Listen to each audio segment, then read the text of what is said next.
Le centre Kekeli, de l'association des Sœurs Carmélites de la Charité Vodruna, de Lomé a organisé le 23 décembre dernier à l'hôtel Onemo un dîner de gala, ayant pour marraine l'ex-ministre Memounnatou Ibrahima. Cette soirée avait pour objectif cardinal la mobilisation de ressources en faveur des enfants victimes de violences sexuelles au Togo. Une soirée à laquelle ont pris part plusieurs partenaires de ce centre ou de simples généreux donateurs. La mobilisation de ressources orchestrée par le centre Kekeli a pour finalité majeure de renforcer et étendre les capacités d'accueil de Samat, maison d'accueil et de transit, en la dotant de chambres additives et pour couvrir les frais y afférents. Cette mue attendue de la MAT est évaluée à plus de 50 millions de FCFA. Créé en 2006, le centre Kekeli héberge actuellement plus de 100 enfants dont 50 victimes de trafic transfrontalier. Soit plus de 1000 abus pris en charge depuis 2006.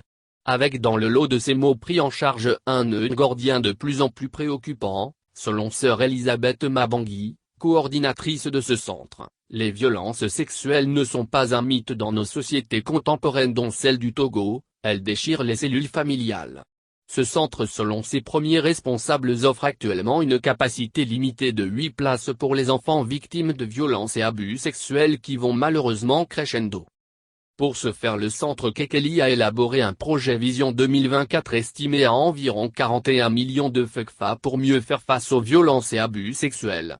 Représentant la ministre Apedo Anakoma à cette soirée de gala du 23 décembre, Madame Kamadjona Akura a tenu à resituer le mal pernicieux de la violence sexuelle à l'égard des enfants dans la société togolaise. Un seul cas de violence sexuelle au Togo est une victime de trop. Il faut donc trouver et mobiliser les 40 millions de FCFA pour soutenir le projet Vision 2024 du centre Kekeli, a-t-elle vivement plaidé. Avant de renchérir en ces termes, la violence sexuelle est une violence cachée. Le Togo est partie à la plupart des conventions internationales protégeant la femme et les jeunes filles.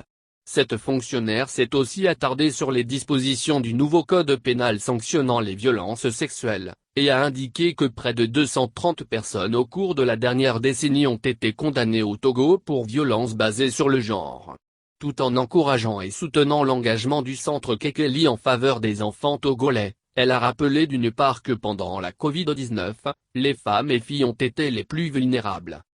D'autre part, a poursuivi Madame Kamadjona Akura, une politique nationale d'équité genre est désormais en vigueur au Togo, et une ligne verte 1011 est dorénavant disponible pour signaler toute violence sexuelle exercée sur les enfants sur le territoire togolais. Représentante de la marraine Memounnatou Ibrahima, actuelle deuxième vice-présidente du Parlement, à cette soirée de gala, PR Germaine Kahanat a mobilisé un peu plus les Togolais de tous bords à une lutte contre les violences sexuelles infantiles. L'heure n'est plus au discours, mais à l'action. La tâche accomplie par le centre Kekeli est immense. Nous pouvons et devons contribuer à l'action salutaire et décisive de ce centre, a vivement plaidé PR Anat. En insistant sur le fait que la MAT est exiguë alors que la demande est forte. Il faut élargir ce cadre d'accueil et être ambassadeur contre la violence sexuelle touchant les enfants, un phénomène qui constitue une barbarie contemporaine. Pour joindre l'acte à la parole durant ce dîner de gala, une vente aux enchères de produits Made in Togo fabriqués par les enfants du centre Kekeli a été opérée. Elle a permis à divers donateurs de repartir avec des colliers, des bouteilles de vin, des t-shirts, des bougies, des tasses, un tableau d'art, etc. Les différents entractes au cours de cette soirée de gala ont été assurés par le groupe togolais de Baléa de Poma.